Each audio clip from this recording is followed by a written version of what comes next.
ಐಸಿಸ್ನಿಂದ target RSS, ಭಾರತದೊಳಗೆ chemical ದಾಳಿ, ಎಲ್ಲವನ್ನ ವಿಫಲಗೊಳಿಸಿದ ರಾ.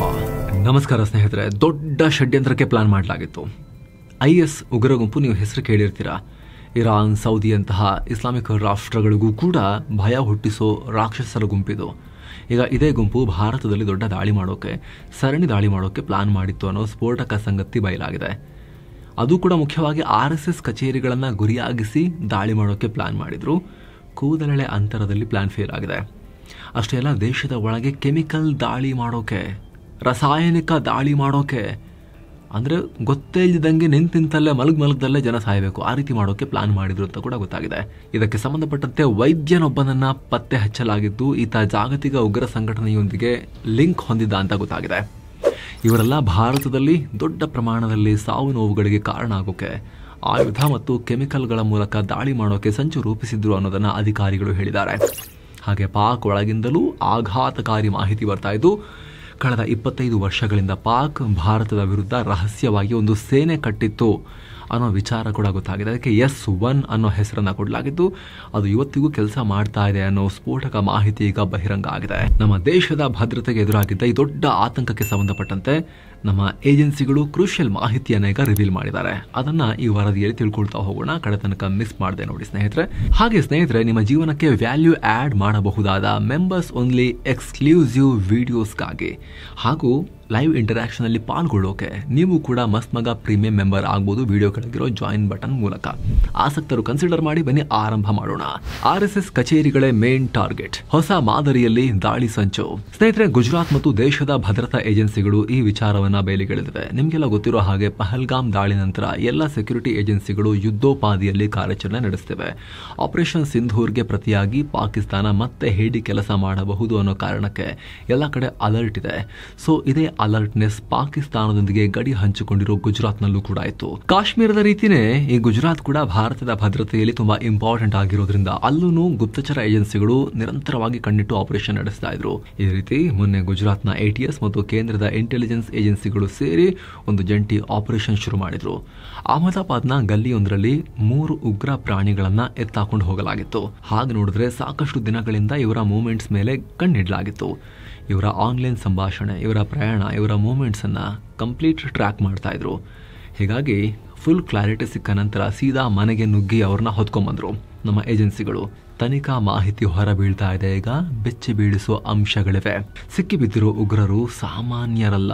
ಇವರು ದೇಶಾದ್ಯಂತ ದಾಳಿ ಮಾಡೋಕೆ ಪ್ಲಾನ್ ಮಾಡಿದ್ರು. ಹಿಂದೆಂದೂ ಕಂಡು ಕೇಳರಿಯದ ರೀತಿಯಲ್ಲಿ ಲಕ್ಷಾಂತರ ಜನರನ್ನ ಕಣ್ಣು ಮಿಟುಕಿಸಿದ್ರೊಳಗಡೆ ಮುಗಿಸೋಕೆ ಕೆಮಿಕಲ್ ದಾಳಿಯ ಪ್ಲಾನ್ ಕೂಡ ಮಾಡಿದ್ರು ಅನ್ನೋ ಮಾಹಿತಿ ಲಭ್ಯ ಆಗ್ತಾ ಇದೆ. ಈ ಕಾರ್ಯಾಚರಣೆಯಲ್ಲಿ ಒಟ್ಟು 3 ಉಗ್ರಗಾಮಿಗಳನ್ನು ಅರೆಸ್ಟ್ ಮಾಡಲಾಗಿದ್ದು, ಅವ್ರನ್ನ ಆಜಾದ್ ಸುಲೇಮಾನ್ ಶೇಖ್, ಮೊಹಮ್ಮದ್ ಸುಹೈಲ್ ಮತ್ತು ಅಹಮದ್ ಮೊಹಿಯುದ್ದೀನ್ ಅಂತ ಗುರುತಿಸಲಾಗಿದೆ. ಈ ಪೈಕಿ ಅಹಮದ್ ಸೈಯದ್ ಚೀನಾದಲ್ಲಿ ಡಾಕ್ಟರ್ ಆಗಿ ಬಂದಿದ್ದ, MBBS ಓದಿ ಬಂದಿದ್ದ, ಡಾಕ್ಟರ್ ಆಗಿ ಕೆಲಸ ಕೂಡ ಮಾಡ್ತಿದ್ದ. ಈತ ವೈದ್ಯ ವೃತ್ತಿ ಮಾಡಿ ಪೇಷಂಟ್ಸ್ ಅನ್ನ ಗುಣಮುಖ ಮಾಡೋದರ ಬದಲು ದೇಶದಲ್ಲಿ ಉಗ್ರ ರೋಗ ಹರಡೋಕೆ ಮಾಸ್ಟರ್ ಮೈಂಡ್ ಆಗಿ ಕೆಲಸ ಮಾಡ್ತಿದ್ದ.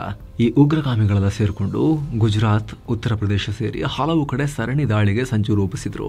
ದಿಲ್ಲಿ ಮತ್ತು ಲಕ್ನೋನಲ್ಲಿರೋ RSS ಕಚೇರಿ ಇವರ ಮೇನ್ ಟಾರ್ಗೆಟ್ ನ ಭಾಗ ಆಗಿತ್ತು.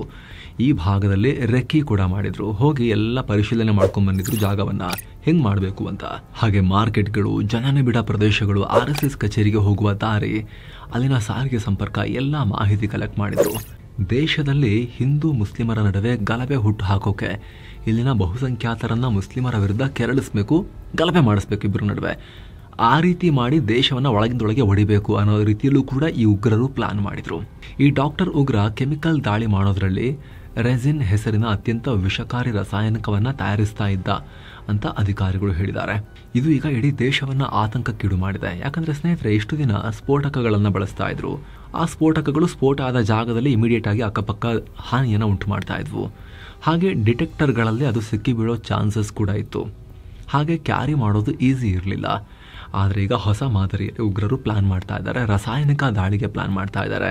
ಶಬ್ದವೇ ಇಲ್ಲದೆ, ಸ್ಫೋಟವೇ ಇಲ್ಲದೆ ಜನರನ್ನ ಹತ್ಯೆ ಮಾಡೋಕೆ ಪ್ಲಾನ್ ಮಾಡಿದ್ದಾರೆ.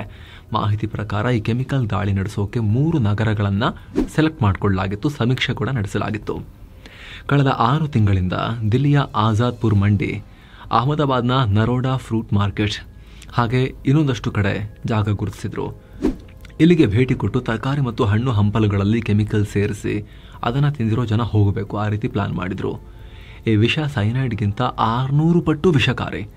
ಒಂದೇ ಸಲ ಸಾಕಷ್ಟು ಜನರ ಪ್ರಾಣ ತೆಗೆಯುತ್ತೆ. ಹೀಗಾಗಿ ಯಾವುದೇ ಸ್ಫೋಟಕ ಹಾಕದೆ ಉಗ್ರ ದಾಳಿ ಮಾಡೋಕೆ ಈ ಉಗ್ರ ಡಾಕ್ಟರ್ ಪ್ರಯತ್ನ ಪಟ್ಟಿದ್ದ ಅಂತ ಅಧಿಕಾರಿಗಳು ಹೇಳಿದ್ದಾರೆ. ಅಷ್ಟೇ ಅಲ್ಲ, ರೇಟ್ ಟೈಮ್ನಲ್ಲಿ ಸಾಕಷ್ಟು ಅಪಾಯಕಾರಿ ವಸ್ತುಗಳನ್ನು, ಮ್ಯಾಪ್ಗಳನ್ನು, ದಾಳಿಗೆ ಬೇಕಾದ ಸಾಮಗ್ರಿಯನ್ನು ಕೂಡ ಸೀಸ್ ಮಾಡಲಾಗಿದೆ. ಆ ಮಾಹಿತಿಯನ್ನು ಸಾರ್ವಜನಿಕವಾಗಿ ಚರ್ಚೆ ಮಾಡೋದು ಬೇಡ ಅನ್ನೋ ಕಾರಣಕ್ಕಾಗಿ ನಾವು ಹೆಚ್ಚು ಹೇಳ್ತಾ ಇಲ್ಲ. ಅದೇ ಕಾರಣಕ್ಕೆ ಆ ವಿಷಯದ ಹೆಸರನ್ನು ಕೂಡ ನಾವು ರಿವೀಲ್ ಮಾಡಿಲ್ಲ. ಅದನ್ನು ಬೀಪ್ ಮಾಡಿದ್ವಿ, ಸ್ಕ್ರೀನ್ ಮೇಲೂ ಕೂಡ ಬ್ಲರ್ ಮಾಡಿದ್ವಿ. ಬೇಡ, ಆ ವಿನಾಶಕಾರಿ ವಸ್ತುಗಳ ಪರಿಚಯ ಬೇಡ ನಮ್ಮ ಜನಕ್ಕೆ ಅಂತ ಹೇಳಿ. ಬಟ್ ವಿನಾಶಕಾರಿ ಅಂತ ಅರ್ಥ ಮಾಡ್ಕೊಳ್ಳಿ ಸಾಕು ಸ್ನೇಹಿತರೆ. ಹಾಗೆ ಸ್ನೇಹಿತರೆ, ಇವರು ISನ ಉಗ್ರ ಮಾಡ್ಯೂಲ್ಗಳಾಗಿದ್ದು ಅವರೊಂದಿಗೆ ನೇರ ಕಾಂಟ್ಯಾಕ್ಟ್ನಲ್ಲಿದ್ದರು. IS ಖೊರಾಸಾನ್ನ ಮೆಂಬರ್ ಅಬು ಖಾದಿಮ್ ಅನ್ನೋನೊಂದಿಗೆ ಇವರಿಗೆ ಸಂಪರ್ಕ ಇತ್ತು. ಉಗ್ರ ಡಾಕ್ಟರ್ ಭಾರತ ವಿರೋಧಿ ಚಟುವಟಿಕೆಗಳಿಗೆ ನಿಧಿಯನ್ನು ಕೂಡ ಸಂಗ್ರಹಿಸ್ತಾ ಇದ್ದ, ರಹಸ್ಯವಾಗಿ ರಿಕ್ರೂಟ್ಮೆಂಟ್ ನಡೆಸೋ ಹೊಣೆಯನ್ನು ಹೊತ್ತಿದ್ದ ಅಂತ ಗುಪ್ತಚರ ಅಧಿಕಾರಿಗಳು ಹೇಳಿದ್ದಾರೆ. ಸದ್ಯ ಪ್ರಾಥಮಿಕ ವಿಚಾರಣೆಯಲ್ಲಿ ಅವರು ದೇಶಾದ್ಯಂತ ಕಾರ್ಯನಿರ್ವಹಿಸ್ತಾ ಇರೋ ISನ ಸ್ಲೀಪರ್ ಸೆಲ್ಗಳನ್ನು ಆ ನೆಟ್ವರ್ಕ್ನ ಭಾಗ ಆಗಿದ್ರು, ಸೇರ್ಕೊಂಡಿದ್ರು. ಈಗ ಆಲ್ರೆಡಿ ದೊಡ್ಡ ಆಪರೇಷನ್ ಲಾಂಚ್ ಮಾಡಿದ್ದು, ಇವ್ರ ಜೊತೆಗೆ ಸಂಪರ್ಕ ಇಟ್ಕೊಂಡಿರೋರನ್ನ ಈಗ ಹುಡುಕ್ತಾ ಇದ್ದಾರೆ ನಮ್ಮ ಭದ್ರತಾ ಪಡೆಗಳು. ಈ ಮೂಲಕ IS ಉಗ್ರ ಸಂಘಟನೆ ಭಾರತವನ್ನು ಈಗ ಜಿಹಾದಿ ಗ್ರೌಂಡ್ ಆಗಿ ಆಯ್ಕೆ ಮಾಡಿಕೊಂಡಿರೋದು ಕನ್ಫರ್ಮ್ ಆಗ್ತಾ ಇದೆ. ಇದು ಮೊದಲ ಬಾರಿಗಲ್ಲ. ಇತ್ತೀಚಿನ ದಿನಗಳಲ್ಲಿ ಪದೇ ಪದೇ ಇವರ ಪ್ರಯತ್ನ ನಾವು ಪತ್ತೆ ಹಚ್ಚಿ ಹಿಡಿದು ಹಾಕ್ತಾ ಇದ್ದೀವಿ. ಕಳೆದ ಅಕ್ಟೋಬರ್ ಅಂತ್ಯದಲ್ಲಿ ದಿಲ್ಲಿಯಲ್ಲಿ 2 IS ಉಗ್ರರು ಸಿಕ್ಕಿದ್ರು. ಅವರು ಜನನಿಬಿಡ ಪ್ರದೇಶಗಳಲ್ಲಿ ಈ ರೀತಿ ದಾಳಿ ನಡೆಸೋಕೆ ಪ್ಲಾನ್ ಮಾಡಿದ್ರು. ಅದಕ್ಕೂ ಹಿಂದೆ ಅಂದರೆ ಅಕ್ಟೋಬರ್ 2ನೇ ತಾರೀಕು ಇದೇ IS ಉಗ್ರ ಸಂಘಟನೆ ಜೊತೆಗೆ ಲಿಂಕ್ ಹೊಂದಿರೋ 3 ಜನರನ್ನ ಅರೆಸ್ಟ್ ಮಾಡಲಾಗಿತ್ತು. ಅವರು ಪಾಕ್ನ ISI ಜೊತೆಗೆ ಲಿಂಕ್ ಹೊಂದಿದ್ರು, ಗುಪ್ತಚರ ಏಜೆನ್ಸಿಯೊಂದಿಗೆ. ಅದಕ್ಕೂ ಹಿಂದೆ ಸೆಪ್ಟೆಂಬರ್ ತಿಂಗಳಲ್ಲೂ ಕೂಡ ರಾಷ್ಟ್ರ ರಾಜಧಾನಿ ಸಮೀಪ ಅರೆಸ್ಟ್ ಮಾಡಲಾಗಿತ್ತು. ಹೀಗೆ ಪಟ್ಟಿ ಮಾಡ್ತಾ ಹೋದರೆ 10 ದಿನಕ್ಕೊಂದೊಂದು ಈ ರೀತಿದು ಬಯಲಾಗ್ತಾನೆ ಇದ್ದಾವೆ. ಬಗೆದಷ್ಟು ಆಳ ಆಗಲ ಹೊರಗೆ ಬರ್ತಾನೆ ಇದೆ. ಅದರಲ್ಲೂ ಇತ್ತೀಚೆಗೆ ಅಫ್ಘಾನಿಸ್ತಾನದಲ್ಲಿ ಜಾಲ ಹೊಂದಿರೋ ಪಾಕ್ ಜೊತೆಗೆ ಸಂಪರ್ಕ ಹೊಂದಿರೋ IS ಖೊರಾಸಾನ್ ಭಾರತವನ್ನು ಟಾರ್ಗೆಟ್ ಮಾಡ್ತಿರೋದು ಸ್ಪಷ್ಟವಾಗಿದೆ. ಗೊತ್ತಿರಲಿ ಸ್ನೇಹಿತರೆ, ಈ ಖೊರಾಸಾನ್ ತಾಲಿಬಾನ್ಗೂ ವಿರೋಧಿ. ಮಾಹಿತಿ ಪ್ರಕಾರ ಈ ಗುಂಪಲ್ಲಿ 2,000 ಉಗ್ರಗಾಮಿಗಳಿದ್ದಾರೆ. ಅಫ್ಘಾನಿಸ್ತಾನ, ಪಾಕಿಸ್ತಾನ ನಡುವೆ ಏಷ್ಯನ್ ರಾಷ್ಟ್ರಗಳು ಮತ್ತು ರಷ್ಯಾದ ಉತ್ತರ ಕಾಕಸಸ್ನಲ್ಲಿ ಇವರ ನೇಮಕಾತಿ ನಡೀತಾ ಇದೆ. ಇತರ ಪ್ರಾದೇಶಿಕ ಉಗ್ರ ಸಂಘಟನೆಗಳು ಕೂಡ ಈ ಖೊರಾಸಾನ್ಗೆ ಸೇರ್ತಿದ್ದಾರೆ. ಈ ಹಿಂದೆ ಭಾರತದಲ್ಲಿ ಹಲವು ದಾಳಿಗಳನ್ನು ನಡೆಸಿ ಅದರ ಹೊಣೆಯನ್ನು ಈ ಖೊರಾಸಾನ್ ಹೊತ್ಕೊಂಡಿತ್ತು. ಈ ಉಗ್ರ ಸಂಘಟನೆಯ ಲೀಡರ್ಶಿಪ್ ಅನ್ನ ವಿಶ್ವಸಂಸ್ಥೆ ಘೋಷಿತ ಉಗ್ರ ಸನಾವುಲ್ಲಾ ಗಫಾರಿ ಹೊಂದಿದ್ದಾನೆ ಅಂತ ವಿಶ್ವಸಂಸ್ಥೆ ರಿಪೋರ್ಟ್ ಹೇಳುತ್ತೆ. ಜಗತ್ತನ್ನೇ ಹಾಳು ಮಾಡೋ ಗುರಿಯನ್ನ ಈ ಸಂಘಟನೆ ಹೊಂದಿದೆ. ISನ ಒಂದು ಪ್ರಾದೇಶಿಕ ಬ್ರಾಂಚ್ ತರ ಕೆಲಸ ಮಾಡ್ತಿದೆ. ಖೊರಾಸಾನ್ ಭಾಗದಲ್ಲಿ ಅಂದ್ರೆ ಅವ್ರ ಪ್ರಕಾರದ ಮ್ಯಾಪ್ ನೋಡಿ ನೀವು ಇಲ್ಲಿ. ಸೊ ಈ ಭಾಗದಲ್ಲಿ ಹರಡಬೇಕು ಅನ್ನೋದು ಅವ್ರ ಲೆಕ್ಕಾಚಾರ. ಏನೋ ವರದಿಯಲ್ಲಿ ಮುಂದುವರಿಯುವ ಮುನ್ನ 7 Sands ಟೂರಿಸಂ ಕಂಪನಿ ಪುರಿ ಜಗನ್ನಾಥಕ್ಕೆ ಹೊಸ ಟ್ರಿಪ್ ಅನ್ನ ಆಯೋಜನೆ ಮಾಡಿದೆ. 3 ನೈಟ್ 4 ಡೇ ಟ್ರಿಪ್ ಇದು. ಪುರಿ ಜಗನ್ನಾಥ, ಕೋನಾರ್ಕ, ಬಿರಾಜದೇವಿ ಶಕ್ತಿಪೀಠ, ಭುವನೇಶ್ವರ್, ಧೌಲಿ, ಉದಯಗಿರಿ ಮತ್ತು ಸ್ಕಂದಗಿರಿ, ಕಟಕ್ ಎಲ್ಲ ಹೋಗೋದಿರುತ್ತೆ. ಕೇವಲ 31,700 ರೂಪಾಯಿ ಮಾತ್ರ. ಹೊರಡೋ ದಿನ ಡಿಸೆಂಬರ್ 9, 2025. ಆಸಕ್ತರು ಈ ನಂಬರ್ಗೆ ಕಾಲ್ ಮಾಡಿ. ಬನ್ನಿ ಈಗ ವರದಿಯಲ್ಲಿ ಮುಂದುವರಿಯೋಣ. ಭಾರತದಲ್ಲಿ ಬಹಿರಂಗವಾಗಿ ಕೆಲಸ ಮಾಡದೆ ಹೋದ್ರೂ ಕೂಡ ಒಳಗೊಳಗೆ ದಾಳಿಯ ಪ್ರಯತ್ನ ನಡೆಸಿ ಸಿಕ್ಕು ಬೀಳ್ತಾ ಇದ್ದಾರೆ. ಈ ಮುಂಚೆ ಅಮೆರಿಕ ಕೂಡ ಇವ್ರ ಮೇಲೆ ದಾಳಿ ಮಾಡ್ತಾ ಇತ್ತು. IS ಸಂಘಟನೆಯನ್ನ ಅಮೆರಿಕ, ರಷ್ಯಾ ಎಲ್ಲರೂ ಸೇರಿ ಮಟ್ಟ ಹಾಕಿದ ನಂತರ ಇವರ ಕೃತ್ಯಗಳು ಮಿಡಲ್ ಈಸ್ಟ್ನಲ್ಲಿ ಕಮ್ಮಿ ಆಗಿದೆ. ಆದರೆ ಇತ್ತೀಚೆಗೆ ಈ ಭಾಗದಲ್ಲಿ ಖೊರಾಸಾನ್ ಅಂತ ಹೇಳಿ ಇಲ್ಲಿ ಆರ್ಭಟಿಸೋಕೆ ಶುರು ಮಾಡಿದ್ದಾರೆ. ಭಾರತದಲ್ಲೂ ಕಣ್ಬಿಡೋಕೆ ಪ್ರಯತ್ನ ಪಡ್ತಿದ್ದಾರೆ. ನಮ್ಮ ಏಜೆನ್ಸಿಗಳು ಚೆನ್ನಾಗಿ ಕೆಲಸ ಮಾಡ್ತಿದ್ದಾರೆ, ಪದೇ ಪದೇ ಹಿಡಿದು ಹಾಕ್ತಾ ಇದ್ದಾರೆ. ಜನರನ್ನ ಧಾರ್ಮಿಕ ಮುಖವಾಡ ಹಾಕೊಂಡು ರಾಡಿಕಲೈಸ್ ಮಾಡೋದು, ಸಂಘಟಿತ ದಾಳಿ ನಡೆಸೋ ಪ್ರಯತ್ನ ನಡೆಸೋದು ಇವರ ಪ್ಲಾನ್. ಇದು ಇವರ ಮಾಡಸ್ ಆಪರೆಂಡಿ. ಟೆಲಿಗ್ರಾಮ್, ಫೇಸ್ಬುಕ್, ಇನ್ಸ್ಟಾಗ್ರಾಮ್ನಂಥ ಆನ್ಲೈನ್ ವೇದಿಕೆಗಳನ್ನು ಬಳಸಿಕೊಂಡು ಸಿದ್ಧಾಂತ ಹರಡ್ತಾ ಇದ್ದಾರೆ, ಉಗ್ರ ಸಿದ್ಧಾಂತವನ್ನು. ದಕ್ಷಿಣ ಏಷ್ಯಾವನ್ನು ವಿಶೇಷವಾಗಿ ಇವರು ಟಾರ್ಗೆಟ್ ಮಾಡ್ತಿದ್ದಾರೆ. ವಿಶ್ವಸಂಸ್ಥೆ ರಿಪೋರ್ಟ್ ಪ್ರಕಾರ ಭಾರತದ ಯುವಕರು ಈ ಗುಂಪಿಗೆ ಲಿಂಕ್ ಇರೋ ಸೋಷಿಯಲ್ ಮೀಡಿಯಾಗಳ ಮೂಲಕ ರಾಡಿಕಲೈಸ್ ಆಗ್ತಿದ್ದಾರೆ. ವಿದ್ಯಾವಂತರು ಕೂಡ ಟಾರ್ಗೆಟ್ ಆಗ್ತಿದ್ದಾರೆ. ಚೆನ್ನಾಗಿ ಓದ್ಕೊಂಡಿರೋರು ಕೂಡ ಇದನ್ನು ಸೇರೋಕೆ ಬೇರೆ ಬೇರೆ ರಾಷ್ಟ್ರಗಳಿಗೆಲ್ಲ ಹೋಗ್ತಾ ಇದ್ದಾರೆ. ಇವರಿಗೆಲ್ಲ ಪಾಕಿಸ್ತಾನದ ISI ಮತ್ತು ರಹಸ್ಯ ಪಡೆಗಳು ಟ್ರೈನಿಂಗ್ ಕೊಡ್ತಿವೆ. ಇತ್ತೀಚೆಗೆ ಲಷ್ಕರ್ ಮತ್ತು ಈ ಖೊರಾಸಾನ್ ನಡುವೆ ಪಾಕ್ ಮದುವೆ ಮಾಡಿಸಿರೋದು ಕೂಡ ಇದೇ ಕುತಂತ್ರದ ಭಾಗ ಅಂತ ಹೇಳಲಾಗ್ತಿದೆ. ಫ್ರೆಂಡ್ಶಿಪ್ ಮಾಡಿಸಿರೋದು. ಬಲೂಚಿಸ್ತಾನ್ ಮತ್ತು ಭಾರತದಲ್ಲಿ ಜಂಟಿ ದಾಳಿ ನಡೆಸೋಕೆ ಪಾಕ್ ಇವರಿಗೆ ಟ್ರೈನಿಂಗ್ ಕೊಡ್ತಾ ಇದೆ. ಇದಕ್ಕೆ S1 ಹೆಸರಿನ ಯೂನಿಟ್ ಬಳಕೆಯಾಗ್ತಿದೆ ಅಂತ ಗುಪ್ತಚರ ಮಾಹಿತಿ ಬಂದಿದೆ. ಏನಿದು S1 ಯೂನಿಟ್? ಇದು ಇತ್ತೀಚೆಗೆ ನಮ್ಮ ಏಜೆನ್ಸಿಗಳು ಹೊರಹಾಕಿರೋ ಮಾಹಿತಿ. ಪಾಕ್ನ ಬೇಹುಗಾರಿಕಾ ಸಂಸ್ಥೆ ಭಾರತದಲ್ಲಿ ಉಗ್ರ ದಾಳಿ ನಡೆಸೋಕೆ ಅಂತಲೇ ಸೀಕ್ರೆಟ್ ಆಗಿ ಈ ವಿಂಗ್ ಸ್ಥಾಪಿಸಿದೆ. ಇದಕ್ಕೆ S1 ಅಂತ ಹೆಸರು ಕೊಟ್ಟಿದೆ. ಭರ್ತಿ 30 ವರ್ಷಗಳಿಂದಲೂ ಇದು ರಹಸ್ಯವಾಗಿ ಕೆಲಸ ಮಾಡ್ತಿದೆ. 1993ರ ಮುಂಬೈ ದಾಳಿಗಳಿಂದ ಹಿಡಿದು ಜಮ್ಮು ಕಾಶ್ಮೀರದ ಪಹಲ್ಗಾಮ್ ದಾಳಿವರೆಗೂ ಈ S1 ಯೂನಿಟ್ನ ಪಾತ್ರ ದೊಡ್ಡದಿದೆ. S1 ಅಂದರೆ ಸಬ್ವರ್ಷನ್ 1 ಅಂತ. ಪಾಕ್ ಸೇನೆಯ ಕರ್ನಲ್ ಒಬ್ಬ ಇದನ್ನು ಮುನ್ನಡೆಸ್ತಾ ಇದ್ದಾನೆ. ಈ ಉಗ್ರ ಪಡೆಯ ಆಕ್ಟಿವ್ ಆಪರೇಷನ್ಗಳನ್ನು ಪಾಕ್ ಸೇನೆಯ ಹೈಯರ್ ರ್ಯಾಂಕಿಂಗ್ ಅಧಿಕಾರಿಗಳು ನೋಡ್ಕೊಳ್ತಾ ಇದ್ದಾರೆ. ಇವರಿಗೆ ಗಾಜಿ 1, ಗಾಜಿ 2 ಅಂತ ಕೋಡ್ ನೇಮ್ಗಳನ್ನು ಕೊಡಲಾಗಿದೆ. ಈ ಯೂನಿಟ್ನ ಹೆಡ್ ಕ್ವಾರ್ಟರ್ ಪಾಕ್ ರಾಜಧಾನಿ ಇಸ್ಲಾಮಾಬಾದ್ನಲ್ಲಿದ್ದು ಮಾದಕ ವಸ್ತುಗಳಿಂದ ಈ ಯೂನಿಟ್ಗೆ ಹೆಚ್ಚಿನ ಹಣ ಹರಿದು ಬರೋ ರೀತಿ ನೋಡ್ಕೊಳ್ತಾ ಇದ್ದಾರೆ. ಸೆಲ್ಫ್ ಸಸ್ಟೈನಿಂಗ್ ಯೂನಿಟ್, ಮಾದಕ ವಸ್ತು ಮಾರಿ ದುಡ್ಡು ಮಾಡಿ ಉಗ್ರ ಕೃತ್ಯಗಳನ್ನು ಬಳಸಿ. ಹಾಗೆ ಈ ಯೂನಿಟ್ನ ಸದಸ್ಯರು ತುಂಬಾ ಬುದ್ಧಿವಂತರಾಗಿದ್ದು ಎಲ್ಲ ರೀತಿಯ ಸ್ಫೋಟಕಗಳನ್ನು ತಯಾರಿಸುವಲ್ಲಿ ಎಕ್ಸ್ಪರ್ಟ್ಸ್ ಆಗಿದ್ದಾರೆ. ಪ್ರಾಪರ್ ಟ್ರೈನಿಂಗ್ ಆಗಿದೆ ಮತ್ತು ಸಣ್ಣ ಸಣ್ಣ ಶಸ್ತ್ರಾಸ್ತ್ರಗಳನ್ನು ಕೂಡ ಎಫೆಕ್ಟಿವ್ ಆಗಿ ಬಳಸೋ ಟ್ರೈನಿಂಗ್ ಆಗಿದೆ. ಹಾಗೆ ಭಾರತದ ಹೆಚ್ಚಿನ ಭೂಪ್ರದೇಶದ ಮ್ಯಾಪ್ಗಳು ಕೂಡ ಇವರ ಹತ್ರ ಇದೆ. ಕಳೆದ 25 ವರ್ಷಗಳಿಂದ ಭಾರತವನ್ನು ಅಸ್ಥಿರಗೊಳಿಸೋಕೆ, ಉಗ್ರವಾದವನ್ನು ಹರಡೋಕೆ ಯೂನಿಟ್ ಕೆಲಸ ಮಾಡ್ತಾ ಇದೆ. ಒಂದ್ಸಲ ಯೂನಿಟ್ ಅಲ್ಲಿ ಪೂರ್ತಿ ಟ್ರೈನಿಂಗ್ ಆದ್ಮೇಲೆ ಈ ಉಗ್ರಗಾಮಿಗಳನ್ನ ಪಾಕಿಸ್ತಾನದ ಬ್ಯಾಟ್ ಪಡೆಗೆ ಕಳಿಸಲಾಗುತ್ತೆ. ಪಾಕಿಸ್ತಾನ ಈ ಬಾರ್ಡರ್ ಆಕ್ಷನ್ ಟೀಮ್ ಅಂತ ಮಾಡ್ಕೊಂಡಿದೆ.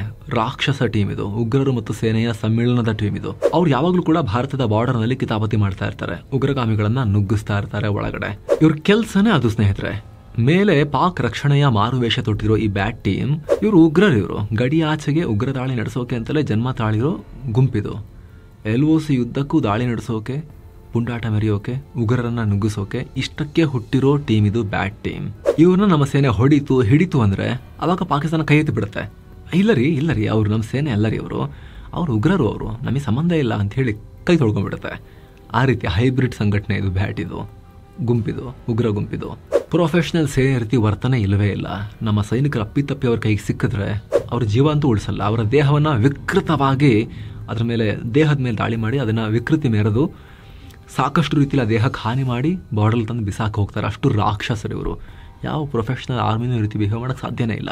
ಸೊ ಸ್ನೇಹಿತರೆ, ಈ ರೀತಿ ಪಾಕಿಸ್ತಾನ ಸರ್ವ ದಿಕ್ಕುಗಳಿಂದಲೂ ಕೂಡ ತನ್ನ ಸೇನೆ ಮತ್ತು ಉಗ್ರರ ಹೈಬ್ರಿಡ್ ಗುಂಪುಗಳ ಮೂಲಕ ಹಾಗೂ ಜಾಗತಿಕ ಉಗ್ರ ಸಂಘಟನೆ ಮತ್ತು ಪಾಕ್ ಸಾಕಿದ್ದಂತಹ ಲಷ್ಕರ್ ಸಂಘಟನೆ ಅವರ ನಡುವೆ ಮದುವೆ ಮಾಡಿಸಿ ಅವರ ಚೂಬಿಡ ಮೂಲಕ ಹೀಗೆ ಎಲ್ಲ ಆಯಾಮಗಳಿಂದಲೂ ಭಾರತವನ್ನು ಸಮಸ್ಯೆಗೆ ದೂಡೋಕೆ ಪ್ರಯತ್ನ ಪಡ್ತಾನೆ ಇದೆ. ಅದರಲ್ಲಿ ಲೇಟೆಸ್ಟ್ ಅಂತ ಹೇಳಿದ್ರೆ ಒಂಥರ ಫ್ರಸ್ಟ್ರೇಷನಲ್ಲಿ ಏನೂ ಮಾಡೋಕ್ಕಾಗ್ತಿಲ್ಲ ಅನ್ನೋ ಫ್ರಸ್ಟ್ರೇಷನಲ್ಲಿ ಈಗ ಎಕ್ಸ್ಟ್ರೀಮ್ ಸ್ಟೆಪ್ಗೆ ಹೋಗ್ತಾ ಇದ್ದಾರೆ. ಕೆಮಿಕಲ್ ದಾಳಿಗಳಿಗೂ ಕೂಡ ಪ್ರಯತ್ನ ಪಡ್ತಾ ಇದ್ದಾರೆ ಅನ್ನೋದು ಬಯಲಾಗಿದೆ. ಅದರಲ್ಲಿ ಡಾಕ್ಟರ್ ಓದಿರೋ ಎಜುಕೇಟೆಡ್ ಕೂಡ, ಡಾಕ್ಟರ್ ಓದಿ ಪೇಷಂಟ್ಸ್ ಗುಣಮುಖ ಮಾಡಬೇಕಾದ ವ್ಯಕ್ತಿ ಕೂಡ ಉಗ್ರ ಡಾಕ್ಟರ್ ಆಗಿ ಇವ್ರ ಜೊತೆ ಸೇರ್ಕೊಂಡಿರೋದು, ಮಾಸ್ಟರ್ ಮೈಂಡಾಗಿ ಕೆಲಸ ಮಾಡ್ತಾ ಇದ್ದಿದ್ದು ದೇಶವನ್ನು ಈಗ ಆತಂಕಕ್ಕೆ ದೂಡಿದೆ. ಹಾಗಾದರೆ ಎಜುಕೇಟೆಡ್ಸ್ನೇ ಬ್ರೈನ್ ವಾಶ್ ಮಾಡೋದು ಎಷ್ಟು ಈಸಿ ಅಂತ ಆದರೆ, ಇನ್ನು ಸಾಮಾನ್ಯ ಹುಡುಗರ ಕಥೆ ಏನು, ಎಷ್ಟು ಈಸಿಲಿ ಬ್ರೈನ್ ವಾಶ್ ಮಾಡ್ಬೋದು ಇವ್ರು? ಹಾಗಾದರೆ ದೇಶಕ್ಕೆ ಎಂತೆಂಥ ಅಪಾಯಗಳಿದೆ, ಹಾಗಾದರೆ ಎಷ್ಟು ಅಲರ್ಟ್ ಆಗಬೇಕು ನಾವು ಇನ್ನೂ ಅನ್ನೋ ಒಂದು ಆತಂಕವನ್ನು ಹುಟ್ಟುಹಾಕಿದೆ. ಇದಕ್ಕೆ ಸಂಬಂಧಪಟ್ಟಂತೆ ಏನೇ ಅಪ್ಡೇಟ್ ಬಂದರೂ ಕೂಡ ನಿಮಗೆ ಮಾಹಿತಿಯನ್ನು ತಲುಪಿಸ್ತಾ ಹೋಗುವಂಥ ಪ್ರಯತ್ನವನ್ನು ಮಾಡ್ತೀವಿ ಸ್ನೇಹಿತರೆ. ಹಾಗೆ ಆಗಲೇ ಹೇಳಿದ ಮಸ್ಮಗ ಪ್ರೀಮಿಯಂ ಮೆಂಬರ್ಶಿಪ್ನಲ್ಲಿ ಆಸಕ್ತಿ ಇರೋರು ಜಾಯಿನ್ ಬಟನ್ ಮೂಲಕ ಜಾಯ್ನ್ ಆಗ್ಬೋದು. ಎಕ್ಸ್ಕ್ಲೂಸಿವ್ ವಿಡಿಯೋ ಸಾಲು ದೊಡ್ಡ ಪ್ರಮಾಣದಲ್ಲಿ ಪಬ್ಲಿಷ್ ಆಗ್ತಾ ಇದೆ. ಮೆಂಬರ್ಸ್ಗೆ ಮಾತ್ರ ಅದನ್ನು ನೀವು ಕೂಡ ಆಕ್ಸೆಸ್ ಪಡಿಬೋದು. ಹಾಗೆ ನಿಮ್ಮ ಪ್ರತಿಯೊಂದು ಮೆಂಬರ್ಶಿಪ್ ಕೂಡ ನಮಗೆ ನಮ್ಮ ತಂಡಕ್ಕೆ ಒಳ್ಳೆ ರೀತಿಯಲ್ಲಿ ಕೆಲಸ ಮಾಡೋಕ್ಕೆ ಬೆಂಬಲ ಕೊಟ್ಟಂತೆಯೂ ಆಗುತ್ತೆ. Thank you so much. ಮತ್ತೆ ಭೇಟಿ ಆಗ್ತಿರೋಣ. ನಮಸ್ತೆ ಸ್ನೇಹಿತರೆ.